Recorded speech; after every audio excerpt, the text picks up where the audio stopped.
Hola, buenas tardes, bienvenidos. Le damos la bienvenida a todos y a todas al ciclo de encuentros de la Universidad Kennedy, Conversaciones para Pensarnos. Mi nombre es Agostina y voy a estar coordinando este octavo encuentro que contará con la exposición del licenciado Marcelo de la Mora y la doctora Alicia Taliercio. Mientras terminan de ingresar todos los participantes, les recuerdo que es importante que mantengan las cámaras y los micrófonos apagados durante el encuentro, si se desarrolla con mayor fluidez. Si tienen preguntas para hacer, las pueden ir escribiendo en el chat a lo largo de la exposición, tanto de Marcelo como de Alicia. Las vamos a ir recopilando y al final tendremos el encuentro, el espacio para que sean respondidas. Marcelo de la Mora es periodista de la Red Internacional de Periodistas con Visión de Género Argentina. Es conductor del programa radial PSI, un lugar donde la palabra la tenemos todos, que fue distinguido por la Organización Mundial de la Salud en la categoría Periodismo Responsable. Es psicólogo clínico y forense, es docente universitario de grado y de posgrado y es coordinador académico de las prácticas profesionales supervisadas de la Facultad de Ciencias Psicológicas de la Universidad Kennedy.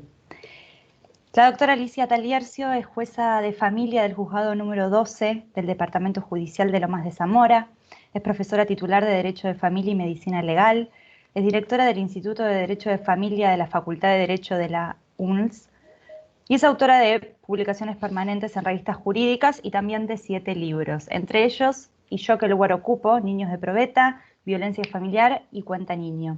Les damos la bienvenida, Marcelo, Alicia. Gracias a ambos en nombre de la universidad por sumarse a participar de este encuentro y cuando quieran empezamos. Muchísimas gracias, Agostina, por la bienvenida. La verdad que es para nosotros un honor, un privilegio. Estamos contentos y muy entusiasmados de contarle a la comunidad un trabajo que venimos haciendo en pos de la comunidad, justamente. Esta jornada, este conversatorio Niñeces en Clave de Derechos, tiene la finalidad de contarle al público que nos está escuchando, a nuestro auditorio, un brevísimo recorrido por la historia de la Convención de los Derechos del Niño, que justamente este mes se cumplen 30 años de la ratificación de la Convención. Nuestro país fue uno de los primeros que suscribió este acuerdo internacional en septiembre de 1990 bajo la ley 23.849. Este tratado fue en la última reforma constitucional de 1994, fue incluido en el artículo 75, inciso 22, por lo que tanto este tratado como otros acuerdos, pactos internacionales riquísimos, afortunadamente tienen rango constitucional. Esta convención tiene dos o tres antecedentes que me gustaría señalarlos. Uno es la Declaración de Naciones Unidas de 1959, donde aparecen estos 10 derechos básicos de los niños, que son los que más se conocen: derecho a la educación, a la no discriminación, a un nombre, a la identidad, etc. Hay un antecedente previo en 1924 con la Declaración de Ginebra. Y si nos retrotraemos un poquito más en la historia, hay un antecedente en el año 1874, que es el caso de Mary Ellen Wilson, uno de los primeros hitos en el movimiento a favor de los derechos de la infancia en Estados Unidos. La mamá de Mary Ellen, viuda y con escasos recursos, la cedió a los servicios sociales en aquel entonces y luego fue entregada en adopción. Desafortunadamente fue muy maltratada y para esa época no había leyes que amparasen a la pequeña Mary Ellen. Una trabajadora social, Etta Angel Wheeler, tuvo la extraordinaria ocurrencia de apelar al derecho que protegía a los animales y entonces argumentó: ¿qué somos nosotros? Animales, entonces tenemos derechos. La mamá adoptiva de la pequeña fue arrestada y Mary Ellen quedó bajo el cuidado y la tutela de Etta, y la pequeña vivió hasta los 92 años. Entonces fíjense ustedes qué importante que es que un niño tenga estos derechos y que pueda criarse al abrigo, al cuidado del amor de una familia o de la red de referentes afectivos que les puedan hacer justamente de sostén y de ese tejido familiar. Nuestro país tuvo que esperar unos años, de todos modos, para una ley nacional, la 26.061, de promoción y protección de derechos de niños, niñas y adolescentes. A partir de entonces hablamos como el niño como titular de derechos, y a partir de entonces, fíjense que no hace mucho tiempo, 15 años apenas, se empezaron a esgrimir un montón de programas riquísimos que protegen a las infancias y, por supuesto, a la familia. Este conversatorio gira en torno a dos grandes interrogantes. Por un lado, bueno, y con esto le cedo la palabra a Alicia, ¿qué implicó la concepción de las niñas, los niños y los adolescentes como titulares de derechos? Buenas tardes, Alicia, tenés la palabra. Muy buenas tardes, muchísimas gracias. Para mí un verdadero honor estar acá hoy con ustedes. Y bueno, con la pasión con que estudio todas estas situaciones, me voy a enfocar en la Convención Internacional de los Derechos del Niño, que estamos cumpliendo los 30 años, fundamentalmente para hacer un hito. Es un antes y un después de la Convención, lo que nosotros podemos ver respecto de nuestros niños, niñas y adolescentes. Antes de la Convención, todos estos niños eran como adultos en miniaturas. Se decía que se los protegía, pero la verdad que esa protección era absolutamente sin tener en cuenta su voz, sin tener en cuenta sus verdaderas necesidades, sino que simplemente pasaban por los deseos, las necesidades, las oportunidades de los adultos. No se tenía en mira fundamentalmente, verdaderamente a los niños. En el año 1989 se realiza en Nueva York esta convención con la participación de un montón de países e inmediatamente, en menos de un año, es ratificada esta convención por casi todos los países del mundo, con tres excepciones, que son, una es el mismo Estados Unidos, la otra Somalia y la otra Sudán del Sur, estos dos últimos por ser unos países de muy reciente creación, pero ahora voy a aclarar que ya ellos los han adoptado, han ratificado. El único país que hasta el momento no la ratificó, a pesar del tiempo transcurrido, es Estados Unidos. Recordemos que Estados Unidos tardó 40 años en ratificar la Convención en contra del genocidio, o sea que acostumbra a tomarse sus tiempos. Las fundamentaciones que pude investigar al respecto es que no quieren que otras leyes internacionales influyan de alguna manera en sus leyes respecto a cómo manejarse ellos respecto de los niños. En el año 2002 se hizo un protocolo facultativo en el cual se estableció que ningún niño menor de 18 años podía entrar en cuestiones bélicas. Ustedes saben que Estados Unidos, uno de los motivos que daba, y lo mismo Somalia y Sudán del Sur, era que los niños a partir de determinadas edades podían ser tomados para las cuestiones bélicas, ser tomados para practicar y para actuar, lamentablemente, siendo muy jovencitos, muy chiquitos, actuar en cuestiones bélicas. Este protocolo facultativo, que es el número 200 del año 2002, sí fue ratificado por todos los países del mundo y sí fue ratificado por Estados Unidos. O sea que fíjense ustedes, no ratificaron la convención, pero sí se ratificó este acuerdo, es decir, que hoy por hoy ningún niño, ningún joven menor de 18 años a nivel mundial podría intervenir en cuestiones bélicas.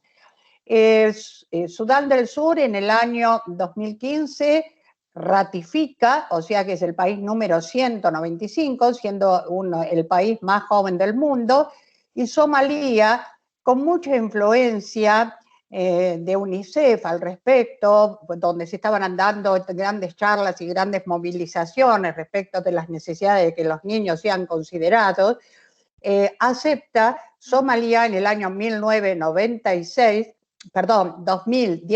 y es último de los países, salvo, reitero, Estados Unidos, el número 196 que ratifica la convención. Nosotros la ratificamos rápidamente, esto fue una cosa muy interesante para nuestro país en el año 1990, justamente, pero cuando la ratifican, Argentina, y esto es poco conocido y es bueno que se diga, que se divulgue, Argentina hace 3 aclaraciones y una observación para ratificar el convenio. La primera aclaración se refiere a desde cuándo se es niño, porque la Convención Internacional dice que se es niño hasta los 18 años, pero no nos dice a nosotros desde qué momento. Argentina establece y aclara que se es niño desde la concepción. Este es un hito importante porque, como bien dijo Marcelo, nuestra constitución forma el bloque, nuestra convención forma el bloque de constitucionalidad, que ahora lo vamos a hablar 2 segundos. La segunda aclaración que se hace es justamente de las cuestiones bélicas. Ya nuestro país en el año 1990 establecía que nuestros niños menores de 18 años no iban a ir a ninguna cuestión bélica. Ya estaba aclarado cuando se ratifica. La tercera aclaración es respecto de la propuesta familiar, el proyecto de vida familiar, que eso lo deja en términos privados, eso responde a las creencias y a las oportunidades de cada familia y no pasa por el Estado. Recuerden que algunos estados no permiten tener más de 2 hijos, un hijo, depende de las situaciones por las que se atraviese. Argentina aclara que para nosotros eso es una cuestión netamente privada y no tiene injerencia alguna el Estado. Y la única observación que hace es que no se permite la adopción internacional. Recordemos que en el año 1990 Argentina era un país, como muchos países latinoamericanos, que, digamos, exportaban muchos niños en adopción hacia Europa. Por eso se hace esta observación y no se permite bajo ningún concepto en esos momentos, porque después hubo reformas con las nuevas leyes de adopción, pero en esos momentos no se permitía que salieran niños en adopción hacia el extranjero. Hoy, bajo ciertos requisitos, esto puede llevarse a cabo, como por ejemplo 5 años previos al pedido de adopción que vivan en el país o sean residentes del país. Es interesante a nivel latinoamericano, fundamentalmente, ver qué lugar ocupa la Convención Internacional de los Derechos del Niño, porque no todos les están dando la misma ubicación, y por eso es tan importante lo que dijo Marcelo, de que nosotros hemos establecido, por el artículo, la reforma de 1994 de la Constitución Nacional, artículo 75, inciso 22, le damos el nivel de constitución, o sea, forma parte del bloque de constitucionalidad. Esto es países similares a los nuestros, tenemos a México, tenemos a Venezuela, tenemos a Perú, entre otros. Pero hay otros países que no han hecho esto. Por ejemplo, Colombia le da un nivel que es supralegal, pero que está debajo de la Constitución. Y esto es muy importante para ver el movimiento de las leyes. Está arriba de las leyes, sí, pero debajo de la Constitución. Es decir, que si alguna de las normas de la Convención estuviera en contra de lo que dice la Constitución, lo que prevalece es la Constitución de ese país. Otros países que me han llamado la atención, como Chile y Uruguay, la consideran a nivel legal, o sea, no tienen el nivel constitucional con la trascendencia que le hemos dado nosotros. Es una ley más debajo de la Constitución. Y uno de los países que es de destacar es Guatemala, es el único país latinoamericano que le da una postura supraconstitucional. Fíjense, el único país que le da altura más allá de la misma Constitución. La Convención Internacional de los Niños tiene un vértice, después le va a seguir la Constitución y después las leyes que su consecuencia se dictan. Y esto fue por un caso muy famoso en el año 1990, el caso Gretel, que eran unos niños, los niños de la calle se llamó, que parece que las Fuerzas Armadas tomaron a 5 niños de la calle y con estos chiquitos se los torturó, se los estuvo secuestrado y terminan muertos. no se le da trascendencia en el país, no se los escucha a los familiares. Ellos llegan a la Corte Interamericana y en el año 1999 la Corte da un fallo famosísimo en contra de Guatemala, por la cual lo obliga a ratificar la convención y a cumplir con todos los requisitos, aparte de otro tipo de sanciones bastante severas que les aplica. De ahí el hecho que le ha dado esta trascendencia tan importante. Pero vamos a nosotros. ¿Qué es lo importante en nuestro país respecto de la Convención Internacional de Derechos del Niño? Por primera vez se los considera sujetos de derecho. ¿Qué dice la Convención en todas sus partes?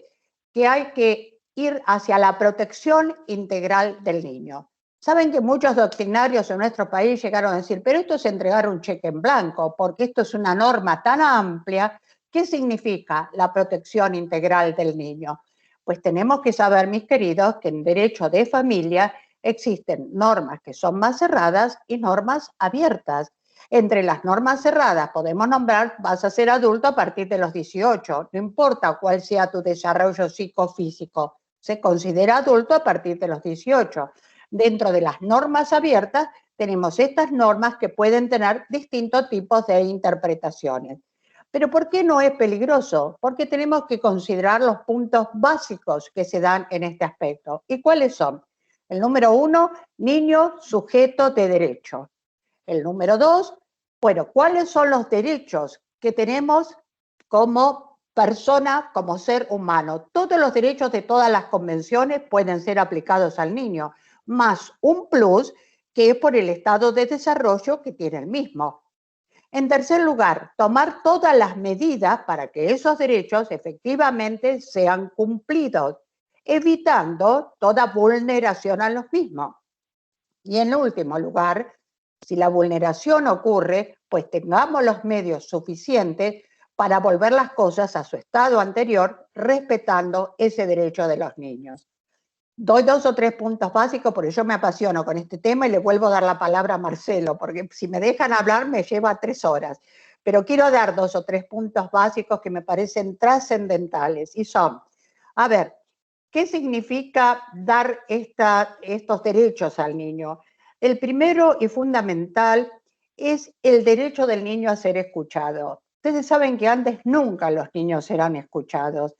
Eran escuchados los padres a través de sus propias subjetividades, de los tutores, de los maestros, pero todos a través de la impronta de cada uno, de la subjetividad de cada uno, pero muchas veces nosotros no sabíamos realmente qué es lo que querían o qué es lo que deseaban los niños.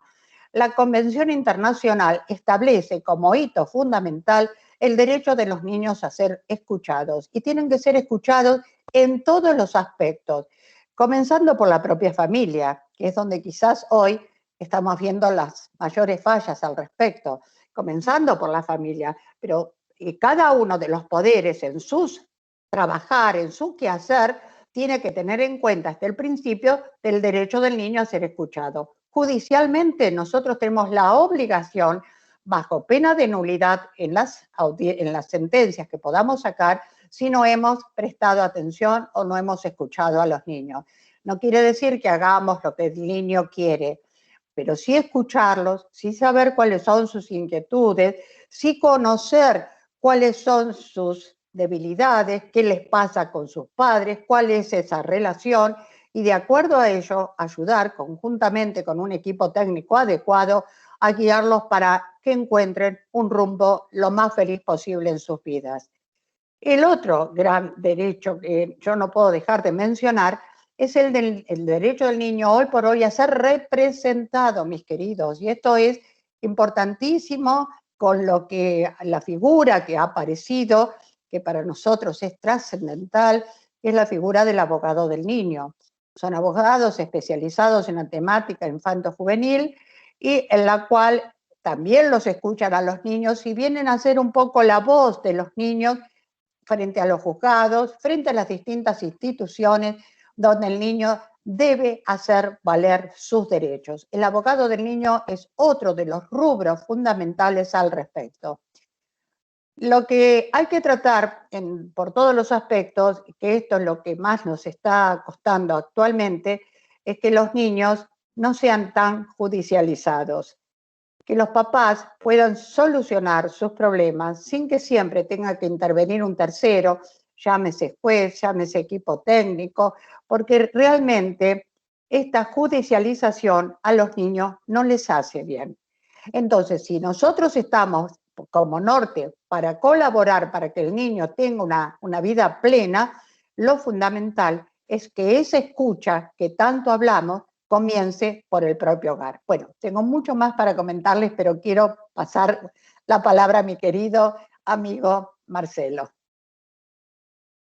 Muchísimas gracias, Alicia. La verdad es que sorprende la cantidad de casos en los que se judicializan las cuestiones familiares. Digo, por alguna razón la familia no puede resolver cosas en casa y supone, es una fantasía claramente, ¿no? Que un juez, una jueza va como a poner cierto orden que ellos no pueden poner en casa. Es una cosa que llama la atención. Bueno, y vos como titular de un juzgado de familia, me imagino que debes tener un montón de causas en ese sentido. La segunda y última pregunta en torno a la cual gira este conversatorio de hoy es: ¿cómo comunicar los derechos del niño a los pueblos originarios que históricamente han sido segregados, vulnerados y postergados? Pero antes de responder esta pregunta, quiero compartir con ustedes un video de presentación de la traducción de los 10 derechos del niño de la Declaración de Naciones Unidas de 1959 en lengua mapuche, wichi, nibaclé, guaraní y coya, en ese orden. ¿Vamos a verlo?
Niños tenemos derecho a la vida, a la alimentación, a la educación, al agua, a la selva, a la identidad, a la libertad de expresión, a la protección, a la recreación y esparcimiento. Derecho a tener una familia. Soy Maya Retamal y Lauti Retamal.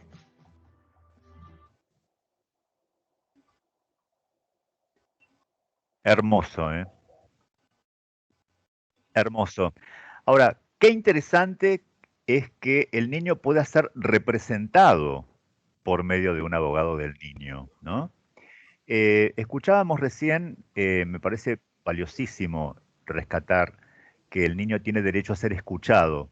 Pero digo, si un niño, ¿no? de estas comunidades que históricamente han sido tan vulneradas en sus derechos, advierte que un derecho suyo está siendo vulnerado, Alicia, ¿cómo tiene que proceder? ¿Qué pasos tiene que seguir? Fundamentalmente, los niños tienen el derecho a acudir a la justicia hoy por hoy.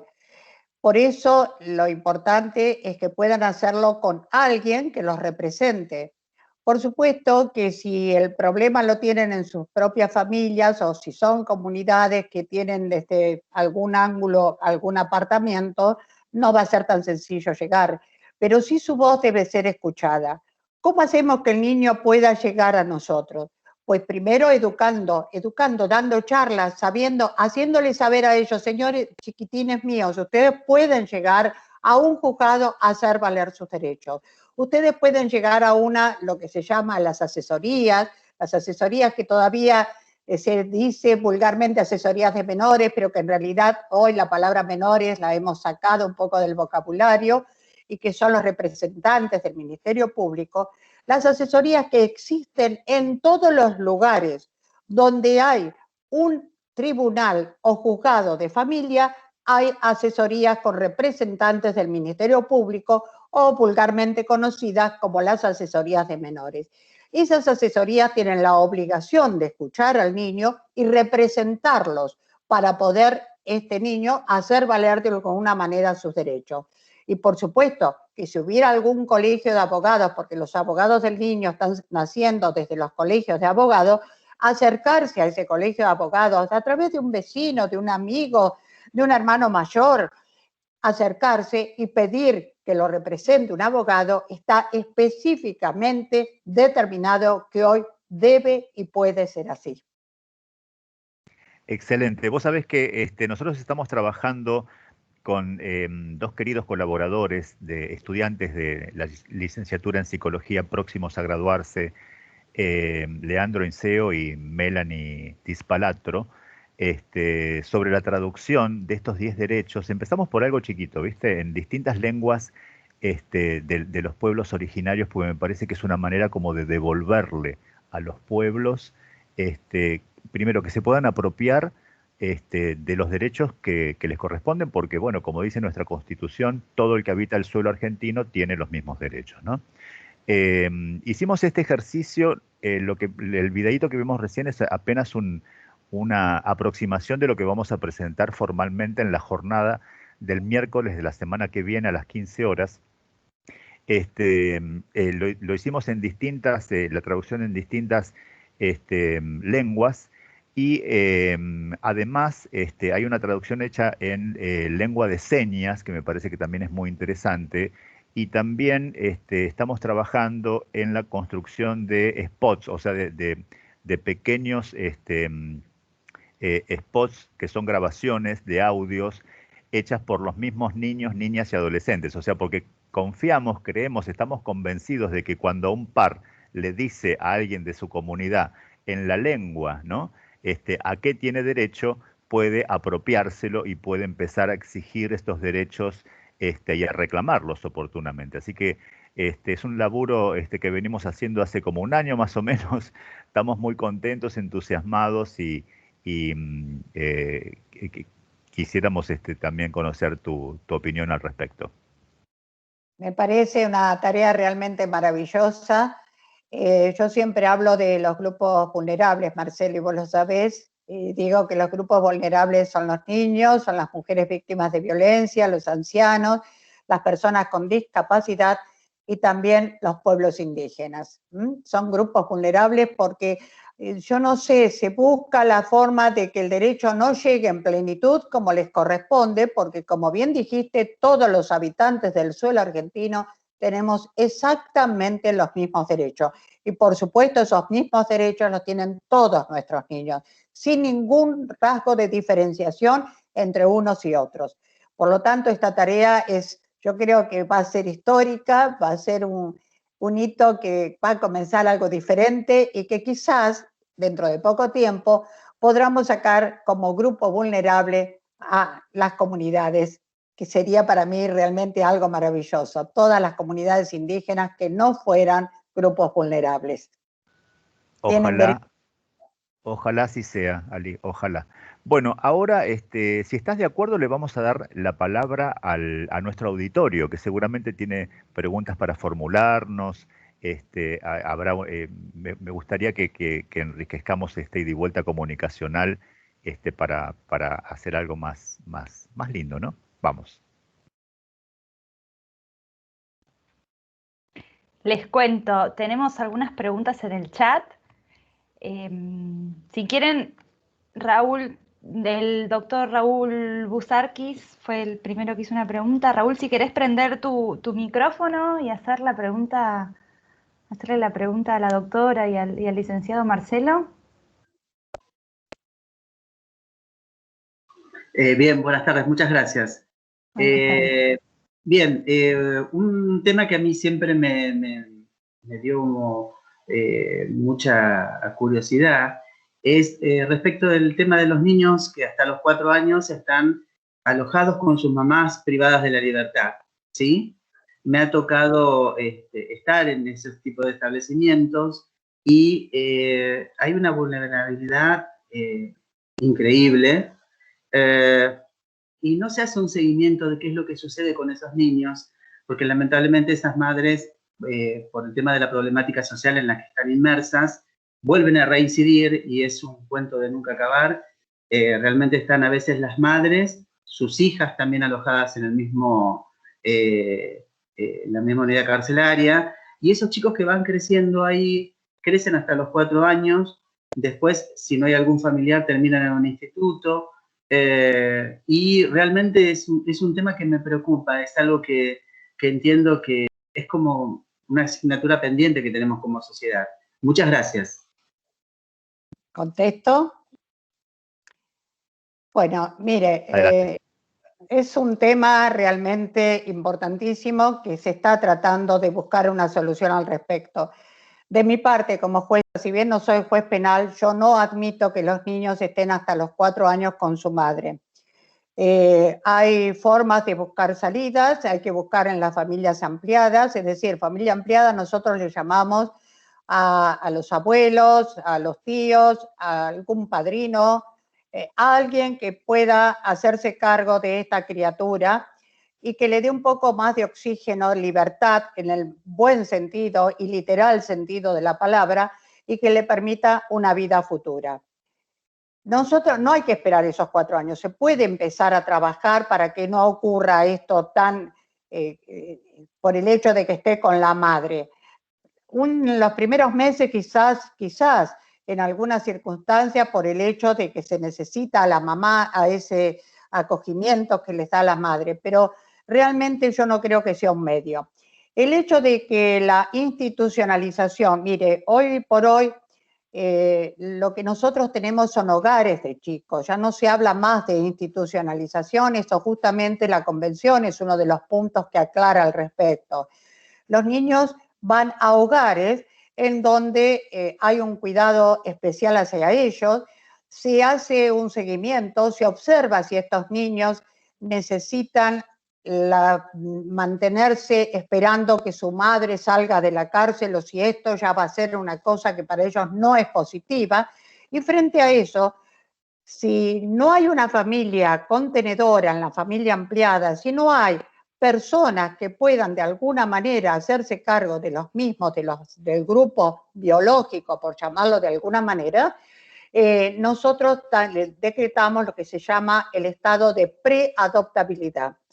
Y es en donde estos chiquitos pueden comenzar el otro camino, el camino de la posibilidad de una adopción. Para esto existe el DNRUA, que es la Dirección Nacional de Registro Único de Adoptantes, donde las personas que desean adoptar o se sienten capaces para tal actitud se inscriben en el mismo y nosotros luego, en el juzgado, cuando tenemos algún chiquito en estas condiciones, pedimos a la Dirección Nacional que nos envíen un listado de personas que pueden ser aptas para adoptar a la criatura. Nosotros nos entrevistamos con las mismas y elegimos lo que nos parece con el equipo técnico, que es todo un trabajo muy arduo y largo al respecto, elegimos aquellos que nos parezcan mejores. Pero lo que yo quiero resaltar es que los niños no tienen que estar con sus madres hasta los 4 años. Siempre tenemos que buscar un referente fuera. Si no lo hay, bueno, ponerlo en un hogar. Los hogares hoy tienen otra forma, no son las antiguas institucionalizaciones que eran terribles. Hoy tienen otro criterio, otra mirada justamente viendo al niño como sujeto de derechos y la posibilidad de darles una vida futura en adopción. Esto es lo que nosotros pregonamos permanentemente, pero también quiero aquí, si me permiten, hacer una aclaración. Siempre se dice que hay muchos niños y por qué no salen las adopciones que tardan mucho tiempo. Yo les quiero comentar que cada niño que está en estado de preadoptabilidad tiene lo que nosotros llamamos una mochila, que a veces tiene piedras pequeñitas y a veces tiene verdaderos adoquines. Son niños con problemas. Y comúnmente son varios hermanitos, porque no tenemos, cuando hay un niño en riesgo, vamos a tener no un solo niño, vamos a tener todos los hermanitos, porque si hay uno en riesgo, están todos en riesgo. Y cuando se entrega o cuando pretendemos entregarlos en adopción, lo que nosotros deseamos es entregar todo este ramillete de hermanitos, este ramillete de niños a una misma pareja, a una misma persona que quiera adoptar. ¿Con qué nos encontramos cuando se anotan para adopción? Que quieren niños de 0 a 2 años, que no tengan hermanitos, que no tengan problemas de salud, y si es posible, y discúlpenme, pero esto lo he vivido personalmente, si es posible que sean rubiecitos. Nosotros no tenemos niños a la carta, porque esto es faltarle el respeto a la Convención de los Derechos del Niño y fundamentalmente a los niños. Nosotros tenemos niños que han carecido de valores en su primera infancia y por supuesto que mientras se busca a las personas de su entorno biológico que puedan estar con ellos, normalmente pasan esos 2 años que son lo que siempre piden para poderlos hacer a su imagen y semejanza. No es así, mis queridos. Para adoptar hay que pensar en los niños, no en los deseos personales de cada uno. Y recordar siempre que estos niños ya padecieron un montón, que estos niños ya vienen de un montón de fracasos. Por lo tanto, cuando nosotros seleccionamos las personas para dar en adopción, lo hacemos con un criterio muy amplio y no siempre es este hecho de buscar el niño especial, el niño justo. No idealicemos al niño que se va a adoptar, seamos realistas, seamos concretos y veamos cada una de las individualidades que nos toca trabajar cotidianamente. No sé si respondí su pregunta. El meollo de esto es que los niños no tienen que estar en las cárceles hasta los 4 años, que se puede sacar a esos niños buscando referentes afectivos biológicos o referentes afectivos de cualquier manera y en última instancia ponerlos en los hogares para que se decrete el estado de preadoptabilidad. Esos serían los pasos que se pueden llegar a dar. Muchísimas gracias, Alicia. Hay una pregunta de María Baudrick que se parece a otra de de Adolfo, que también está acá en la sala, y que pregunta, bueno, ¿cómo podemos hacer cuando un juzgado no quiere escuchar a los niños, ¿no? Cuando se ha pedido al juzgado en muchas ocasiones y está sucediendo. Yo agrego mi aporte y vos después dirás. En relación con lo que decías de las adopciones, afortunadamente existen cámaras de apelación. Entonces, un juzgado de primera instancia que falla de una manera, se puede apelar a una segunda instancia, a la corte. Y nosotros tenemos un caso que nos han tirado de las orejas, por decirlo de algún modo, el caso Fornerón, que ha fallado, pero desde el primero hasta el último, y han llegado a la Corte Interamericana de Derechos Humanos, y realmente el fallo de la Corte fue un gran tirón de orejas para la Argentina. Pero digo, cuando nosotros estamos convencidos de que lo que estamos haciendo está bien, me parece que hay que pelearla. Por otro lado, en relación con que los juzgados no quieren escuchar, ustedes, por eso yo hice este hilo histórico al principio. La convención es de 1989, este mes se cumplen 30 años de la ratificación, se incorporó a la Constitución en el 94, la ley 26.061 aparece recién en el 2005, o sea que hubo que esperar 15 años. Y permítanme decirles que la convención da por tierra a la ley del patronato de menores, ley 10.903, o ley Agote, como se la llamó, con un paradigma de donde el niño no era sujeto de derecho, sino objeto de la tutela de un juez. Entonces el juez era como el que decidía los designios de ese niño. Esa forma de procesamiento duró durante 70 años, desde 1919 hasta 1989. Miren cuántos años. Permítanme decirles que gran parte de los jueces de menores de aquel entonces han sido reciclados, perdón por el término que uso, como jueces de familia, de garantías y de tantísimas otras instancias.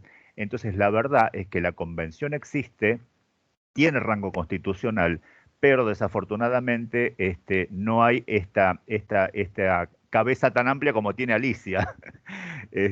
Bueno, esta es mi apreciación. Ali, ¿vos qué querés decir? Bueno, yo lo que quiero comentar que lo que se disuelve son los juzgados, los tribunales, se decía en aquella época de menores, a pesar de que en cabeza había un solo juez. Se decía tribunales, porque estaba el asesor, que se le daba un poder muy grande, estaba el Estado, bueno, era una cosa muy, muy desacertada respecto de los niños. Lo que se hizo fue una división, y la división es respecto de que se crean los juzgados de familia, y los juzgados de familia, que comenzamos siendo tribunales, nos dedicamos a todo lo que era la parte civil, mientras que la parte penal, o sea, los niños que pueden delinquir o que tienen problemas de conducta severos, eso entra en lo que pasó a ser penal juvenil. Los anteriores jueces de menores pasaron a ser jueces penales juveniles. Los tribunales de familia fuimos seleccionados en su momento y nacimos, digamos, de cero. Empezamos una nueva etapa completamente diferente. El derecho a ser escuchado por el niño es una obligación del juez, no es una facultad, y esto lo quiero llevar al punto máximo. Nosotros no es que podemos decir, y si quiero lo escucho y si no quiero no lo escucho. Si no lo escucha, está faltando sus deberes de funcionario público y como tal le debe una sanción que la pueda dar el Tribunal Disciplinario de la Suprema Corte de la Provincia de Buenos Aires, en el caso de que nosotros somos de provincia, o de la Corte Suprema de Nación. Es decir, hoy por hoy ningún juez puede excusarse de que no va a escuchar al niño. Yo he visto en algunas situaciones que se amparan diciendo que el niño es muy pequeño. A ver, los chicos no solo con la palabra nosotros tenemos que aprender a escucharlos, porque no es solo la palabra, es el dibujo, es el cuentito que te escriben, la cartita que te mandan, es la postura que adopta ese niño cuando vos los tenés frente a vos en una audiencia, es la mirada hacia esos adultos que lo rodean. Son un montón de circunstancias que justamente los jueces que no somos idóneos en psicología nos hacemos acompañar por miembros del equipo técnico capacitados al respecto y vamos a dar siempre una evaluación. Yo no creo que tenga que haber una edad mínima para que el niño pueda ser escuchado. Y esto lo resalto porque hay muchos jueces que se fundamentan en esto. Como que los niños no tienen el desarrollo adecuado para ser escuchados. Toda época tiene un desarrollo adecuado. Un niño de 1 año tiene un desarrollo adecuado de un niño de 1 año. Y ese niño de 1 año se va a expresar de manera tal que a nosotros, como son sus movimientos, como son sus acercamientos, sus miradas, nos van a hablar mucho más que 1000 palabras al respecto. Y esto es mi opinión. La obligación es de 0 hasta los 18 años, el niño debe ser escuchado.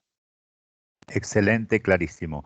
Pregunta Adriana Biffi, en el caso de los niños que están en estado de adoptabilidad para ser escuchados, ¿a partir de qué edad pueden ser escuchados?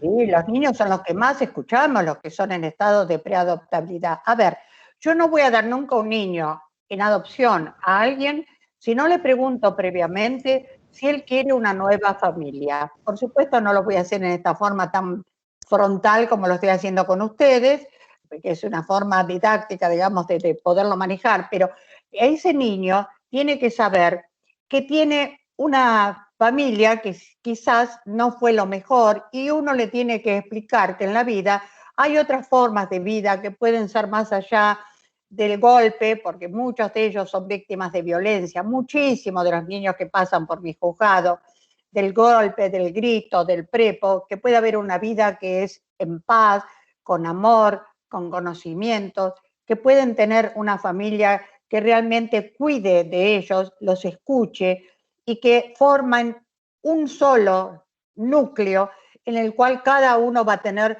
sus aspiraciones cumplidas. Esto, si uno se los explica a los chicos con palabras sencillas, no saben cómo lo comprenden. y como cuántas veces yo voy a los hogares, porque a mí me gusta recorrer, no ahora en pandemia, ¿no? Pero bueno, he recorrido permanentemente los hogares, y cuando yo me acerco, me preguntan los chiquitos, ¿me conseguiste una familia? ¿Te acordaste de mí? Y me lo dicen. Entonces los niños saben cuando pueden apartarse de su familia biológica, cuando nunca han hecho nada por ellos, y acudir a una posibilidad nueva que les puede dar la vida. Excelente. Pregunta Andrea Eulalia, ¿qué tipo de estrategias serían oportunas para los chicos que están más de 6 meses en los hogares convivenciales? Viste que a veces es como que los tiempos se hacen muy largos, esto que vos decías es verdad. ¿Qué estrategia podríamos pensar como para que la estancia de los chicos en estos hogares sea un poco más llevadera? Yo uno de los proyectos que estoy trabajando, porque me gusta mucho la parte de todo lo que podamos hacer por nuestros niños, es el hecho de que no estoy muy de acuerdo con la existencia de hogares convivenciales en los cuales permanentemente los chicos cada 6 meses, para que no se acostumbren, para que no formen vínculos cariñosos con esos adultos que son los que los protegen, son cambiados de hogares.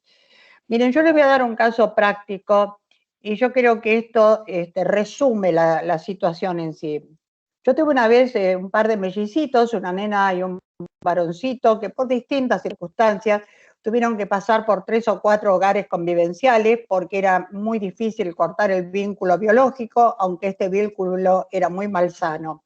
Cuando al fin se declara el estado de preadoptabilidad y tenemos la primera reunión en mi despacho, que fue muy emotivo, con los pretensos adoptantes, el varoncito se me para al lado mío, me tira así del saco y me dice, haciendo así montoncito con los dedos, che, jueza, a esto sí les puedo decir mamá y papá. A mí me partió el corazón, porque de ahí me di cuenta cuántas veces estos niños se habían hecho la ilusión de que esa familia podría ser su nuevo mamá y papá, y son distintas frustraciones que viven y esas frustraciones no les hacen bien. Lo que tenemos que nosotros luchar mucho es porque se dicte rápidamente un estado de preadoptabilidad. Lo que más se tarda es en eso. Señores, cuando hay una familia disfuncional, no perdamos tanto tiempo en ver a cada uno de los familiares. Mire, si hay interés, se van a presentar. Cuando hay interés, a mí me patean la puerta del juzgado.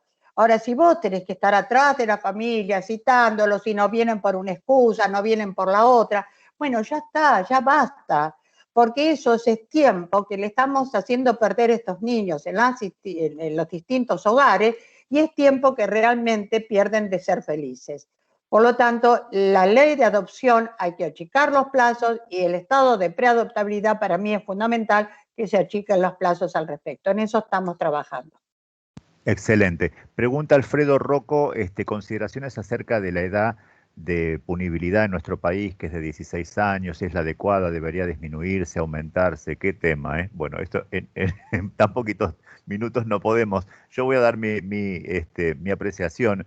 Yo trabajo en un dispositivo de medidas penales territoriales, que está bajo la órbita del organismo provincial de niñez, y la verdad es que los chicos que llegan, son chicos que, digamos, sí, tienen una causa penal, por supuesto, pero cuando entras a escuchar sus historias de vida, es una historia de vulneración de derechos, pero permanente.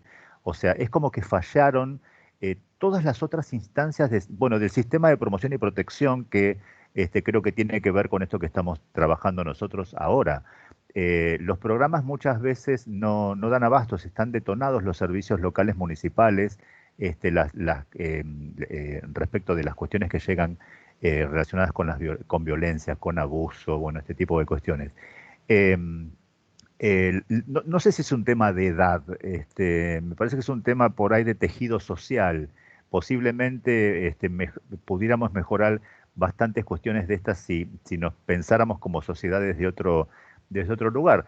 Estos chicos en general, de 16 a 18 años, ese es el rango que nosotros trabajamos, están por fuera de la escuela. Hay chicos que no tienen DNI, que tienen la partida de nacimiento nada más. Hay chicos que no saben leer y escribir con 16 años. Entonces digo, por alguna razón la escuela los desalojó, porque lo que nosotros escuchamos es esto, los chicos problemas, entre comillas, porque hacen ruido cuando hay disrupciones en casa, hacen ruido en la escuela y siempre hay algún docente que tiene ganas de ver y allí puede detectar a estos nenes tempranamente. Cita a los papás o a los referentes afectivos y la verdad es que a la tercera vez que los papás tienen que faltar a trabajar para ir a ver qué quiere la maestra o la directora del establecimiento educativo, le dice, mira, no vayas más porque la verdad es que si yo no trabajo no comemos. Entonces estos chicos quedan como por fuera del sistema educativo por este tipo de ejemplos y podría dar varios más. Cuando llegan a nuestro dispositivo, vemos la manera de estrategiar para devolverle a la escuela, digamos, al chico que desalojó de alguna manera. Digo la escuela por nombrar una institución. La verdad que nosotros hacemos todo un trabajo de tejido interinstitucional permanentemente, más allá de la causa penal, por supuesto, porque hay un sujeto de derechos, como decimos, y en la provincia de Buenos Aires hay una ley que es la homóloga a la 26.061, que es la 13.298, y por supuesto, como está en sintonía con la convención, la 13.634 es la que, bueno, ampara a los chicos que cometieron un delito y uno se pregunta, bueno, ¿qué los llevó a estos chicos a cometer ese delito? Esa es mi apreciación. Ali, lo que vos quieras sumar es bienvenido, por supuesto.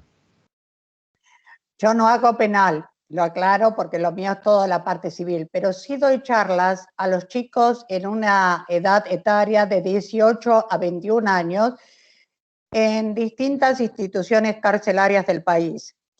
Y justamente en esas charlas, que comúnmente tienen que ver con violencia familiar, escucho mucho, después de dar las charlas, los escucho a ellos, escucho sus disertaciones, sus dolores, y yo les voy a decir algo que me hace acordar a Ortega y Gasset: uno es uno y sus circunstancias. Cada uno de estos chicos han vivido cosas terribles. Mire, yo he tenido desde alguno que me comentó, quebrándose y llorando, que cada vez que su papá le pegaba a su mamá se escondía debajo de la cama porque no quería escuchar los gritos ni el llanto de su madre. Y que un día escuchó como su papá más que nunca le pegaba a su madre con una pala, y que cuando su madre dejó de gritar, se atrevió a salir de abajo de la cama, a ir corriendo a un vecino y pedirle ayuda al vecino. Y ese vecino, que llamó a la policía, rastreando, encontró fallecida a la madre y su padre hoy está preso. ¿Qué recibió este niño? ¿Qué fue de adulto? Pues la vida para él tenía muy poco valor, porque si sus propios padres, entre ellos, llegaron a lo que llegaron, ¿qué enseñanza pudo recibir? Decime lo que recibís y yo ya puedo perfilar lo que vas a brindar al futuro.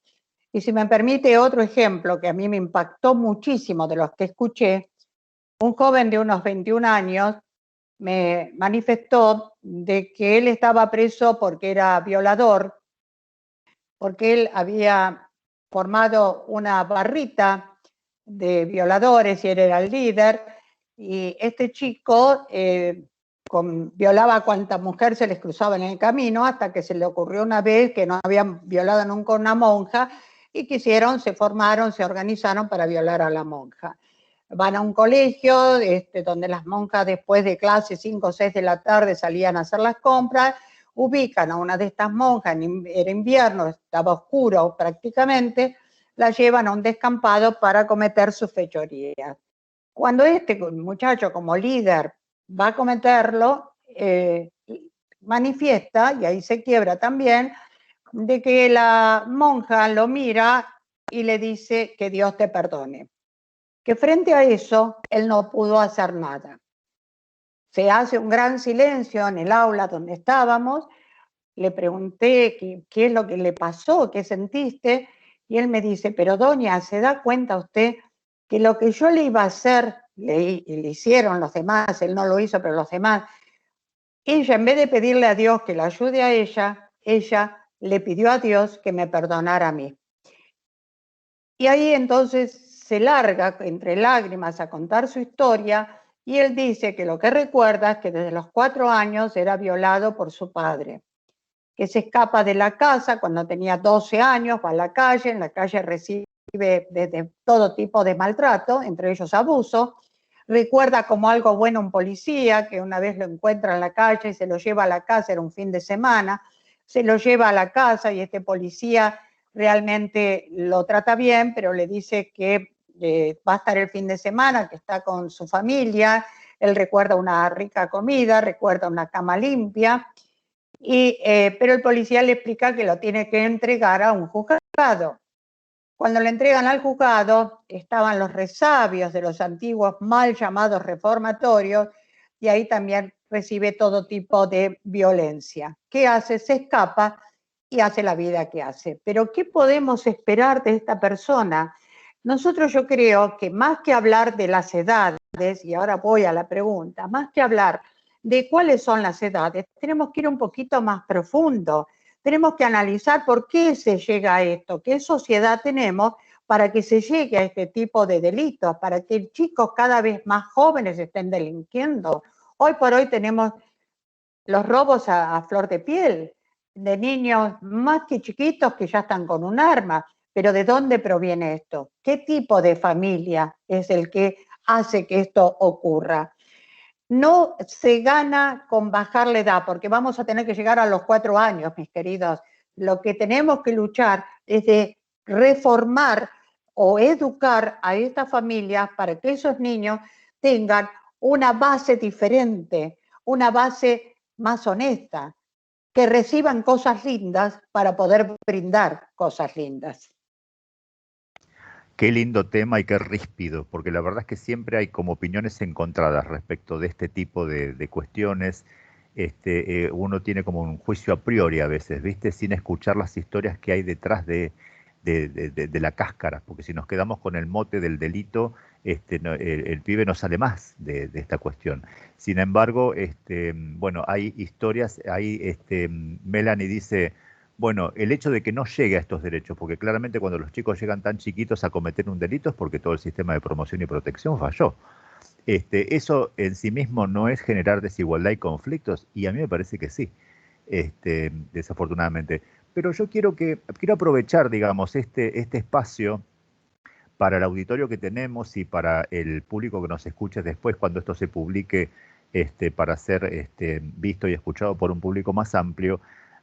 Una reflexión, digo, me parece que todos como ciudadanos tenemos el deber y la obligación, sí digo bien, de cada quien desde nuestro pequeño espacio, en nuestro territorio, en nuestro trabajo, por chiquito que sea, ser portavoces de estos derechos y acompañar, digamos, para que esto se pueda cumplir, porque si no, entre el desconocimiento nos quedamos siempre como en la cáscara de la noticia y me parece que nos debemos como una suerte de implicación subjetiva cada uno de nosotros en el acompañamiento de los derechos. No sé qué opinas vos, Ali.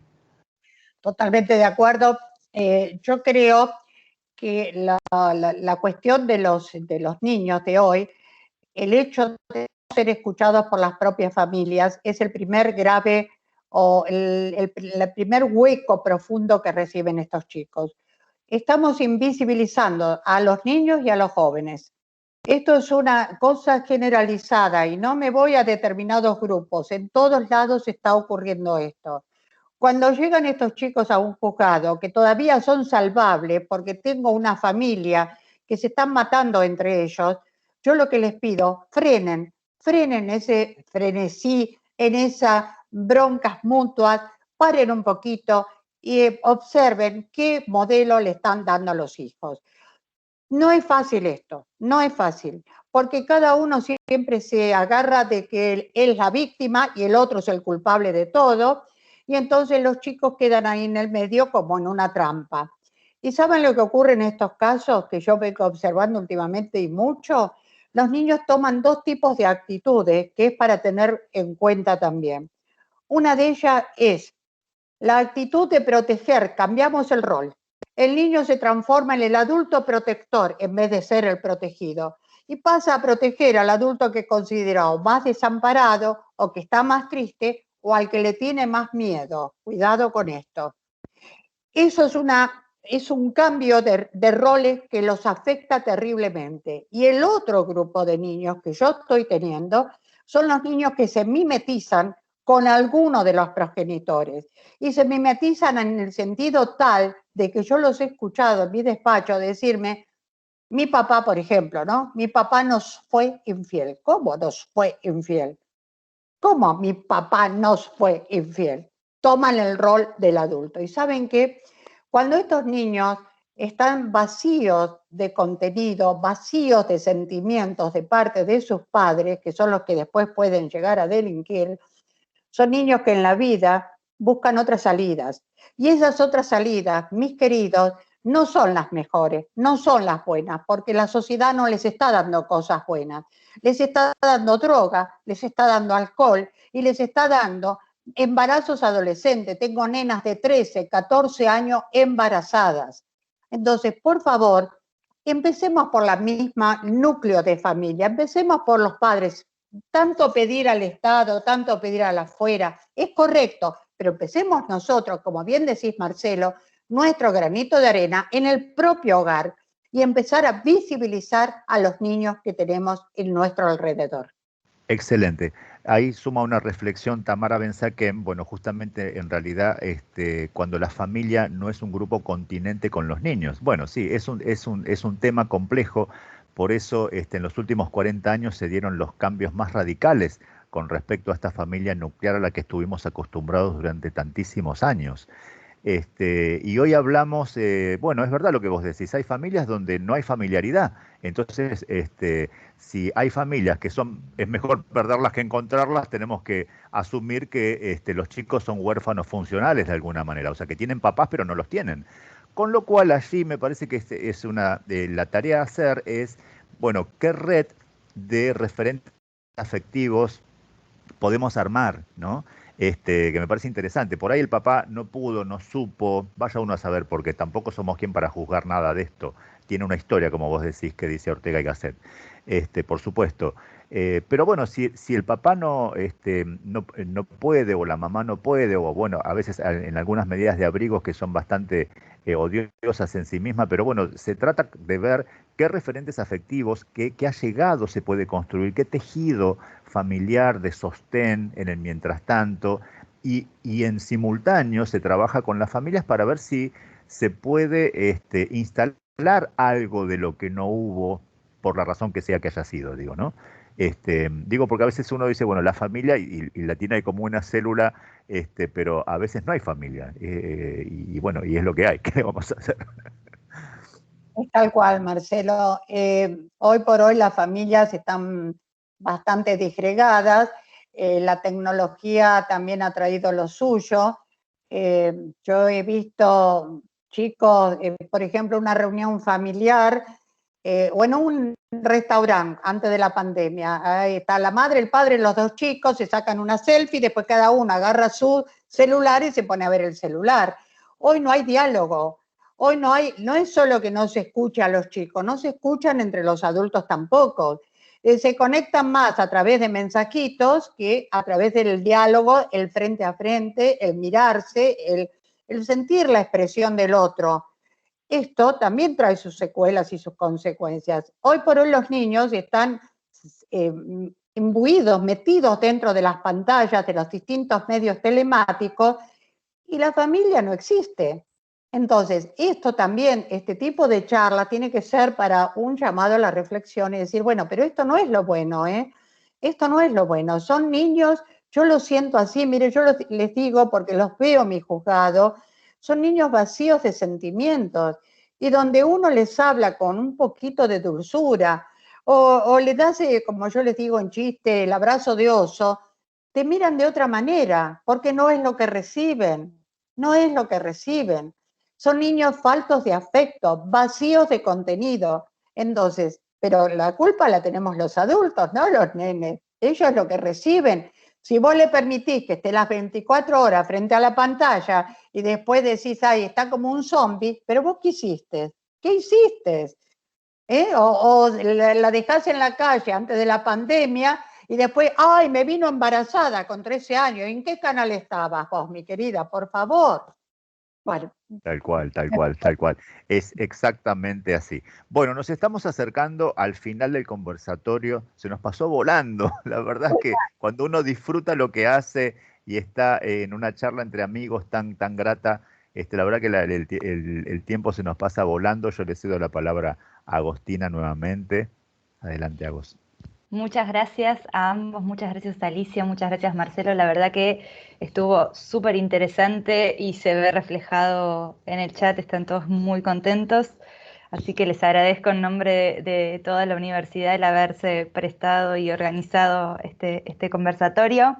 Les recuerdo a los participantes que la semana que viene tenemos la jornada Niñeces en Clave de Derechos. Va a ser el próximo miércoles 23 de septiembre de 15 a 17 horas.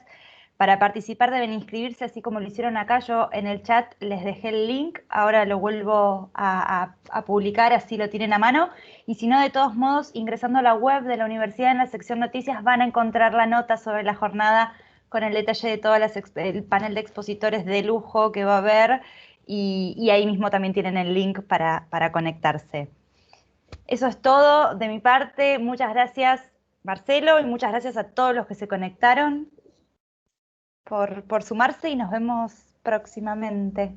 Bueno, muchas gracias por la hospitalidad, por alojarnos con tanto cariño y bueno, gracias a nuestra querida Casa de Altos Estudios que siempre hace lugar a estos espacios tan ricos. Bien, y ahí están retomando que hoy es el día del profesor, así que feliz día. Muchas gracias. Muchas gracias. Muchas gracias. Bueno, de mi parte, muchísimas gracias. Realmente me encantó la forma que lo pudimos ir llevando y espero que le haya sido de utilidad a la audiencia. Ese es el deseo más profundo que tenemos nosotros. Así que con este beso enorme para todos y cada uno de ustedes, me despido. Que sigan ustedes muy bien. Un beso grande a todos. Hasta luego. Muchas gracias.